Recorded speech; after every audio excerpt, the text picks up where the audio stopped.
नमस्कार। जगतगुरु भगवान श्री कृष्ण जी के चरणों में कृतज्ञता पूर्वक वंदन करता हूँ।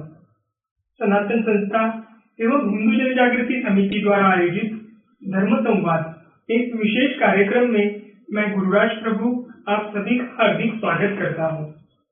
धर्म संवाद इस कार्यक्रम में हम निरंतर धर्म और अध्यात्म से संबंधित विविध विषयों पर चर्चा करते आ रहे हैं और वर्तमान में हम सनातन धर्म का कर्मफल सिद्धांत इस विषय में जानकर लेने का प्रयास कर रहे हैं।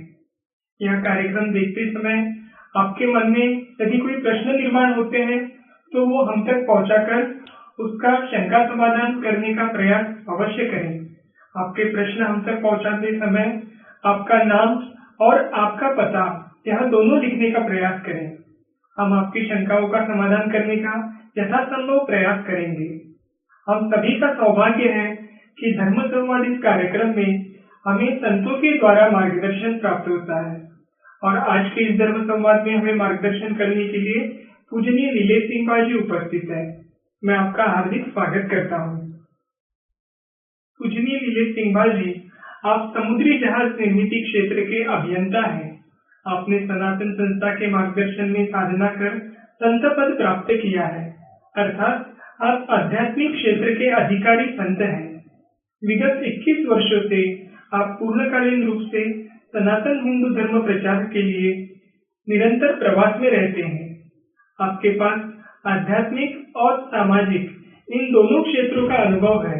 हमारा सौभाग्य है आपका हमें मार्गदर्शन प्राप्त होने वाला है। दर्शकों, अब हम आज के विषय की ओर बढ़ते हैं। धर्म संवाद इस कार्यक्रम में हमने निरंतर विभिन्न विषयों पर चर्चा की है और पिछले कुछ धर्म संवाद से हम सनातन हिंदू धर्म का सिद्धांत है जो कर्मफल सिद्धांत, इस विषय में जानकर ले रहे हैं। हमारा संवाद पाप क्या है, पुण्य क्या है।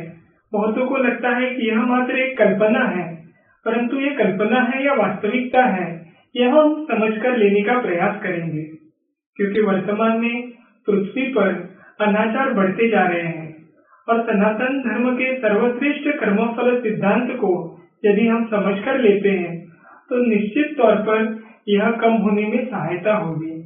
आइए तो आज के धर्म संवाद को हम आरंभ करते हैं। सबसे पहला प्रश्न हम पूजनीय नीलेश जी से यह पूछेंगे कि धर्मशास्त्र में पाप किसे कहा गया है। पाप की विविध व्याख्याएं धर्मशास्त्रों में दी गई है। महर्षि व्यास जी ने बताया है, परोपकारः पुण्याय पापाय परपीड़नम, अर्थात परोपकार पुण्य है एवं परपीड़ा पाप है। और इससे संबंधित प्रमुख 4 बिंदु हमें समझने होंगे। पहला है बुरे कर्म करना, दूसरा है दूसरे की अधोगति का कारण बनना, तीसरा निसर्ग के नियमों के विरुद्ध किए हुए कर्म, चौथा धर्मशास्त्र द्वारा निषिद्ध कर्म करना और पांचवा है अपने कर्तव्य को न निभाना। इन सभी चीजों को पाप कहा गया है। और जब मनुष्य पाप करता है तो उसे स्वयं उसका भान हो जाता है कि मुझसे पाप हो गया है। शास्त्रों के अनुसार ऐसे 5 महापातक हैं जिनसे सदा सर्वदा बचना चाहिए।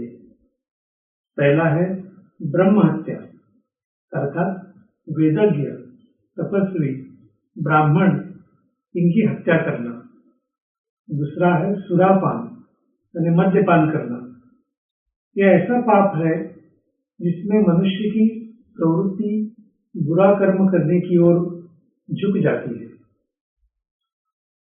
तीसरा है गुरु पत्नी के साथ अनुचित संबंध रखना।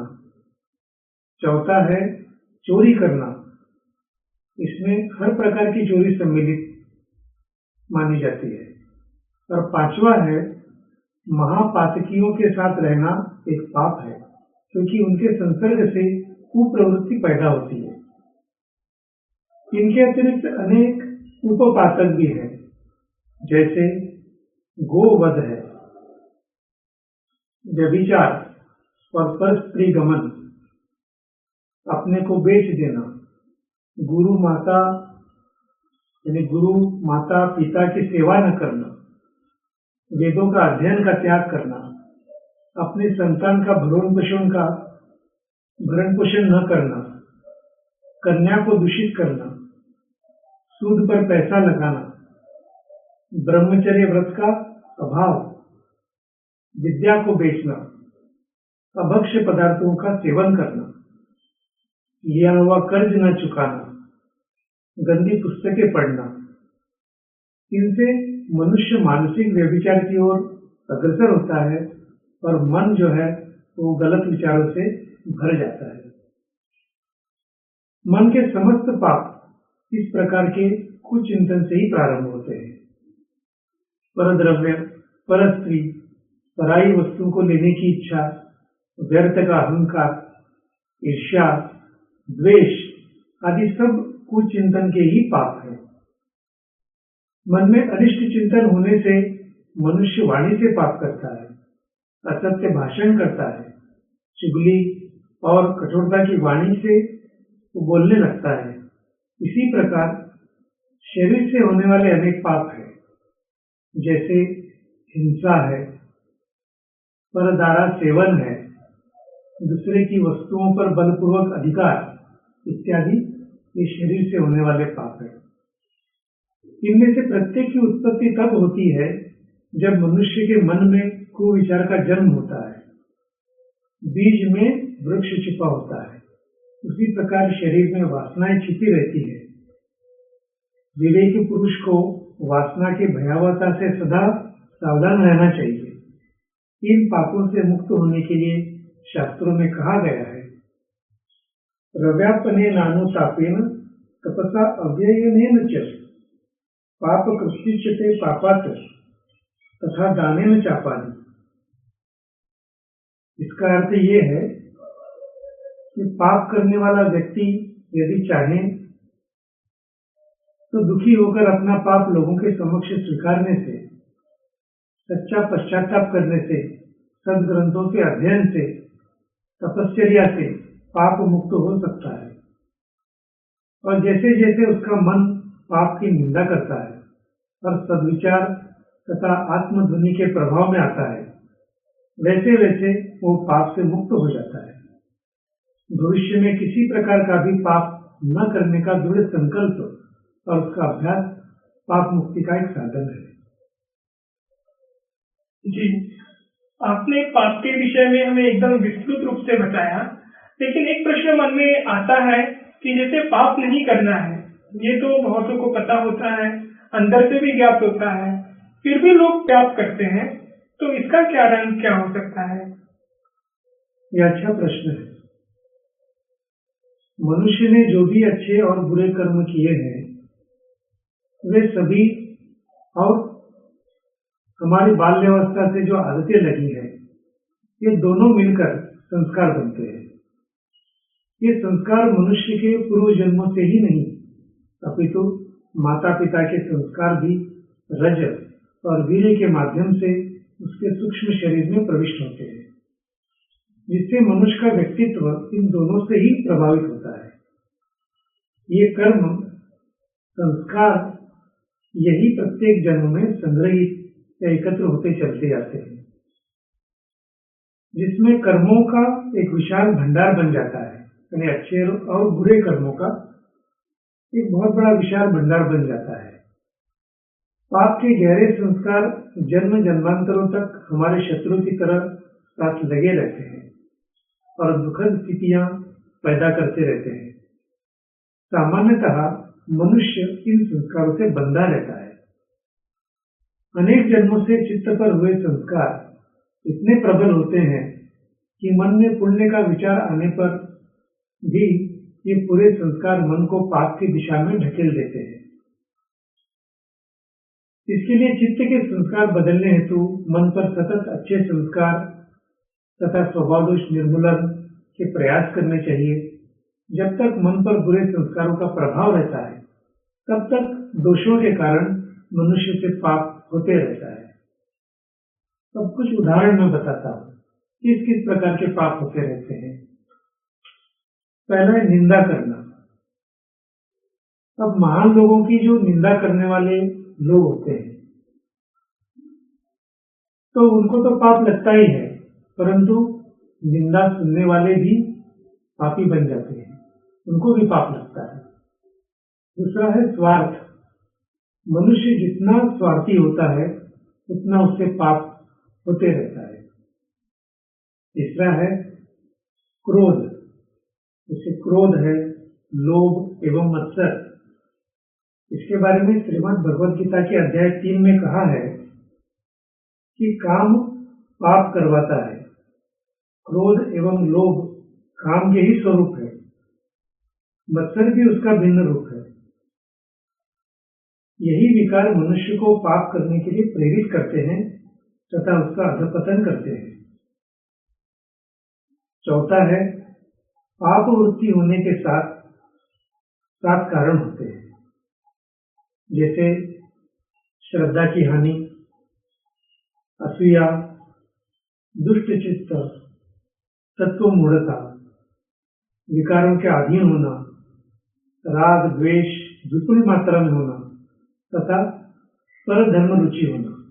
ये 7 विषय मनुष्य से पाप करवाते हैं।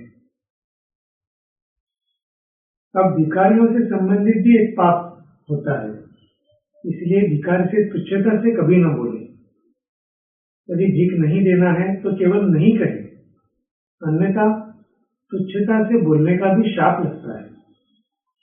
भीख न दिए जाने के कारण भिखारी यदि शाप दे तो वो भिखारी को ही भुगतना पड़ता है। अधिवक्ताओं को लगने वाला भी एक पाप होता है, जैसे वकालत के व्यवसाय में अधिकतर सत्य को असत्य एवं असत्य को सत्य प्रमाणित कर द्रव्यार्जन किया जाता है। ऐसे अर्जित धन से भी व्यक्ति को पाप लगता है। उस धन में दोष निर्माण हो जाता है और उसके परिणाम भावी पीढ़ी को भुगतने पड़ते हैं।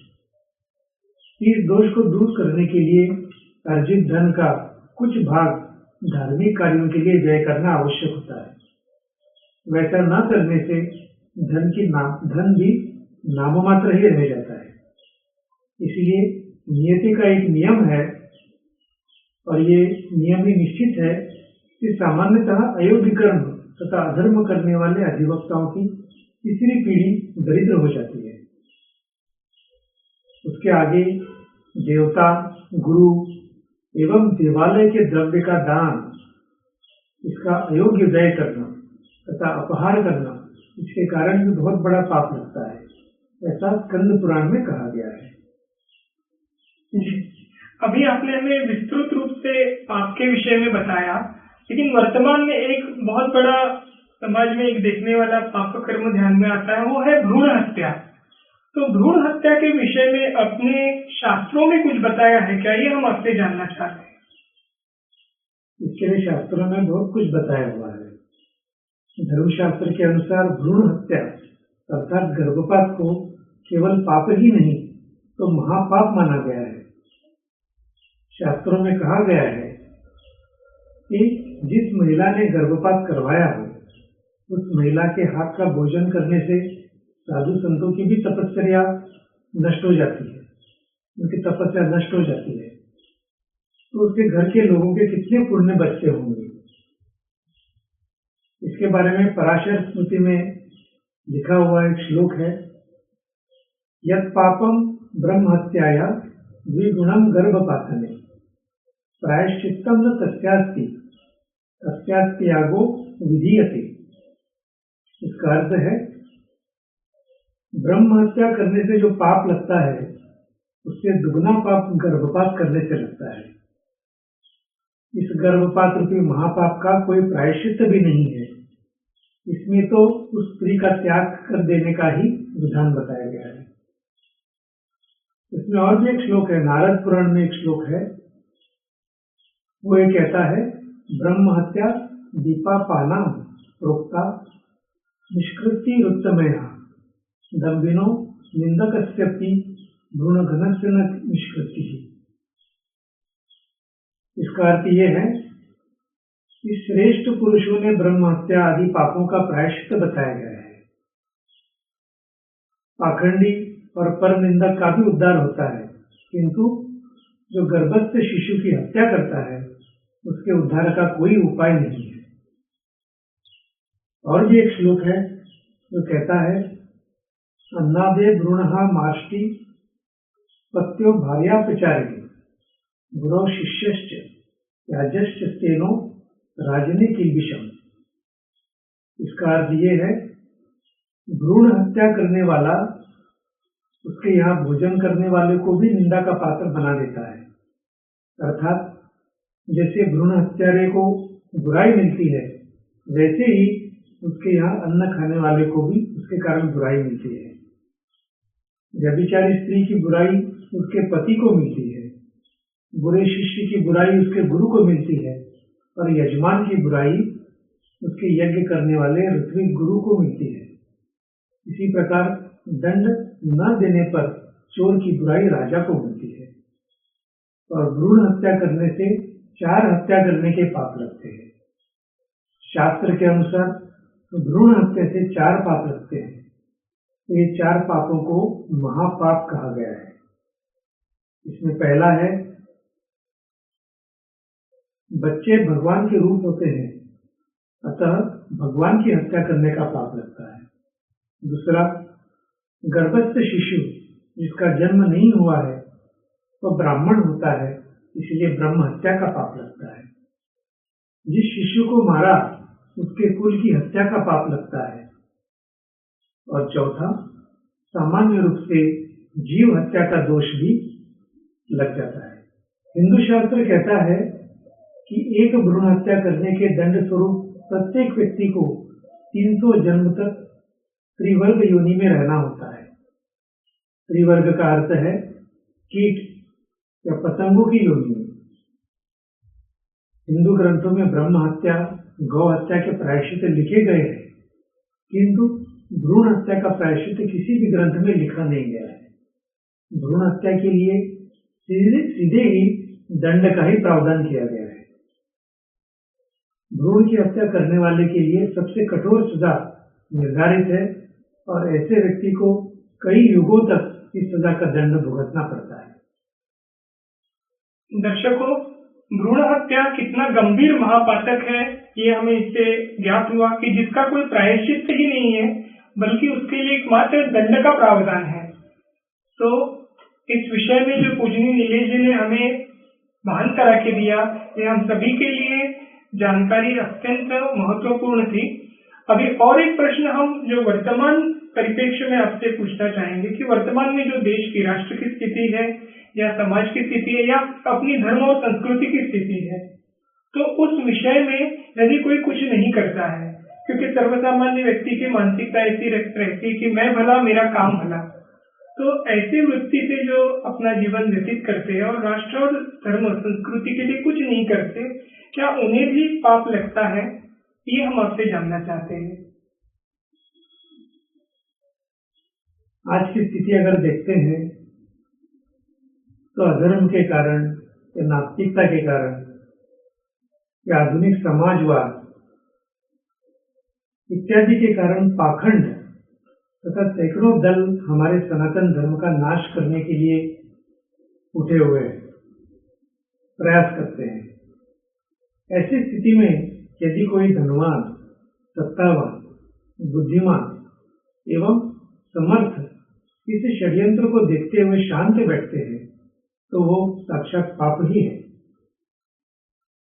जो कोई समर्थ होकर भी धर्म की रक्षा के लिए प्रयास नहीं करेगा तो वो पाप का भागीदार बनेगा।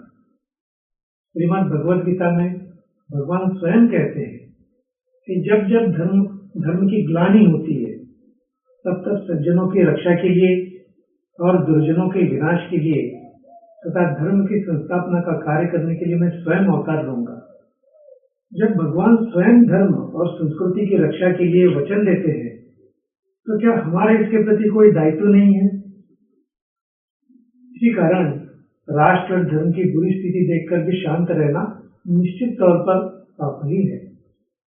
दर्शकों, ये जो पूजनीय नीलेश जी ने हमें बताया तो हम सभी के लिए एक विचार करने योग्य बात है, क्योंकि हर व्यक्ति के पास कुछ न कुछ तो सामर्थ्य रहता है और वर्तमान में जो हम समाज, राष्ट्र और धर्म की स्थिति देखते हैं, तो उसकी दृष्टि से हमें अपने सामर्थ्य अनुसार इसके लिए, धर्म की रक्षा के लिए कुछ न कुछ करना अनिवार्य है। यह हमें इससे भली भांति ज्ञात हुआ। तो अभी हम पाप पुण्य के विषय में आपसे और एक प्रश्न पूछना चाहते हैं कि क्या पुण्य से पाप कम हो जाता है? क्योंकि अनेक लोगों के मन में ये धारणा होती है कि हम पाप भी करते जाएंगे और पाप को कम करने के लिए कुछ न कुछ पुण्य कर्म करेंगे। ये जो धारणा है, तो ये वास्तविक रूप में सही है या गलत है, ये आप हमें बताइए। ये आपने बहुत ही एक प्रायोगिक स्तर का प्रश्न पूछा है और बहुत लोगों के मन में ये प्रश्न रहता है। लेकिन पुण्य और पाप जो होता है, इन दोनों का हिसाब अलग अलग होता है। ये सबसे पहले हमें समझना चाहिए। पुण्य से पाप कम नहीं हो सकते हैं। इसके विषय में एक कथा है। प्राचीन काल में एक प्रजाहित दक्ष, यानी प्रजा का हित का विचार करने वाले पुण्यवान राजा था। उस समय गोदान करने की प्रथा के अनुसार उसने गोदान करने का निर्णय लिया।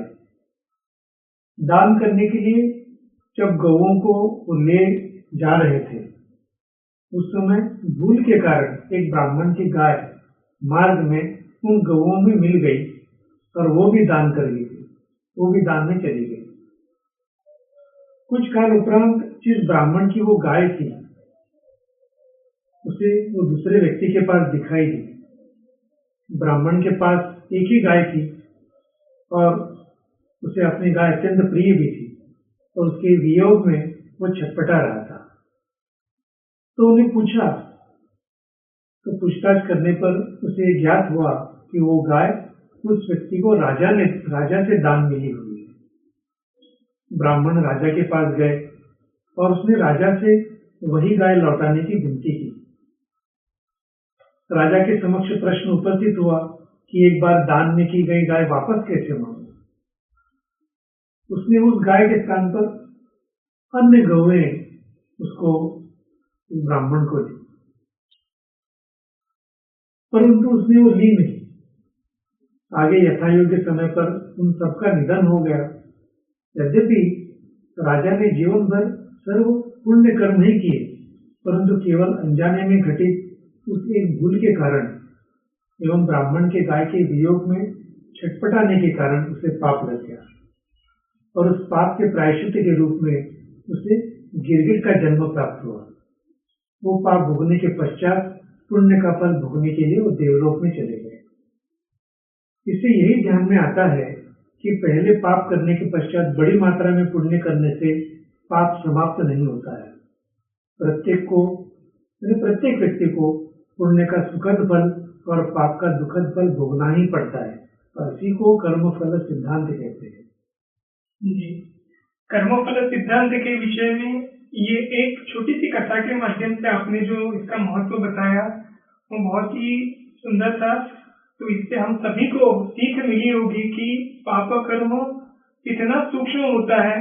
तो इसी की दृष्टि से अगला जो प्रश्न हम आपसे पूछना चाहेंगे, आपके संदर्भ में पहले तो विचार कहीं ना कहीं मन में आते हैं और वो विचार मन के द्वारा होता है और आगे चलकर वो शरीर के द्वारा भी प्रत्यक्ष कर्म हो जाता है, पाप कर्म। तो वो किस किस प्रकार के होते हैं, ये हम आपसे जानना चाहेंगे।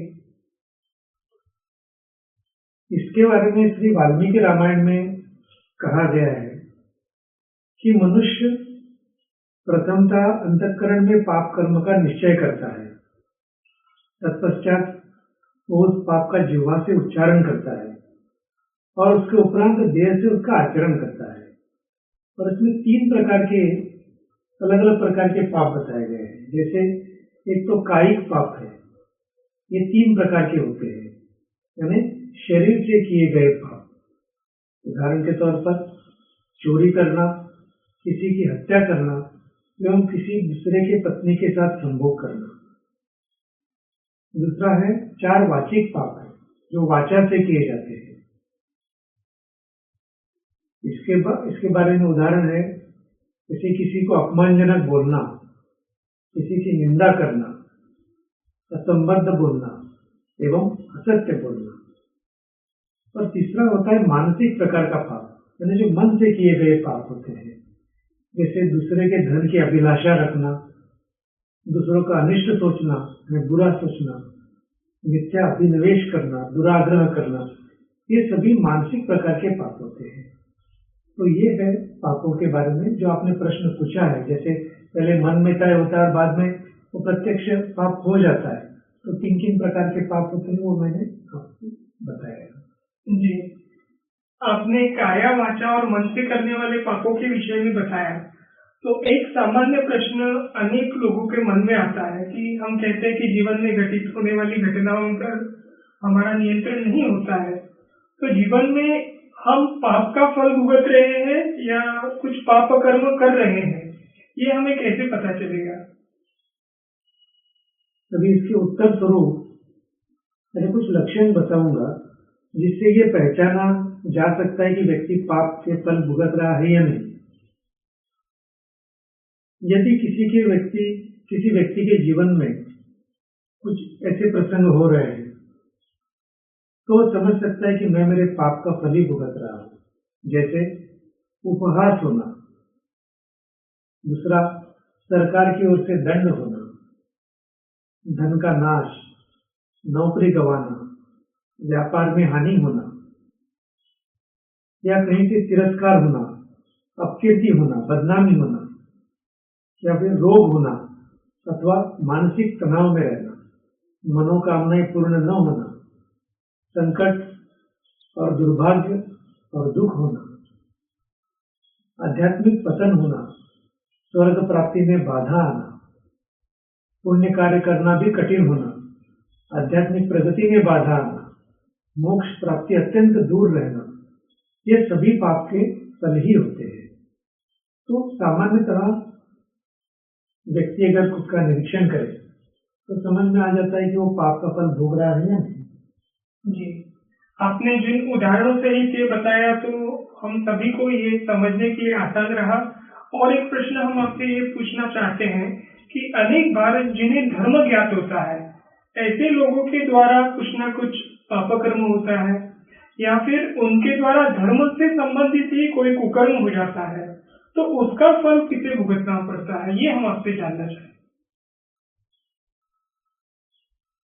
अभी इसमें हम आजकल जैसे आपने कहा कि जिन्हें धर्म ज्ञात है लेकिन उन्हीं के माध्यम से कुछ कुकर्म हो रहा है, जैसे श्रद्धालुओं को अभिषेक आदि के लिए आग्रह करना, प्रत्यक्ष अभिषेक न करते हुए प्रसाद भेज देना, देव दर्शन करने के लिए बलपूर्वक धन लेना आदि जो अनुचित कृत्य है ये पुजारियों से होते हैं। ऐसे पुजारी अगले जन्म में देवालय के द्वार पर कुत्ता अथवा भिखारी बनकर रहते हैं। मंदिर तोड़ने जैसे घोर पाप भी आज हो रहे हैं। जिस प्रकार ईश्वर ने श्री कृष्ण के कारण शिष्यों को मारने का पाप कंस के माथे लगा दिया था, उसी प्रकार मंदिर तथा मूर्ति तोड़ने का पाप नास्तिकों के माथे पर लग जाता है। ईश्वर उनके पापों का घड़ा भर ही देते हैं। महाभारत में कहा गया है, देवता यानी देवता की मूर्ति भी हो सकती है एवं ब्राह्मण की संपत्ति लेने वाला तथा अपने स्वार्थ के लिए उसका दुरुपयोग करने वाला शीघ्र ही कुल के साथ नष्ट हो जाता है। ये बहुत बड़ी बात जो है हमें समझने की आवश्यकता है। जी, अभी एक पाप से संबंधित जो फल भुगतना पड़ता है उसके विषय में हम आपसे जानना चाहते हैं कि वो किस रूप में भुगतना पड़ता है पाप का फल।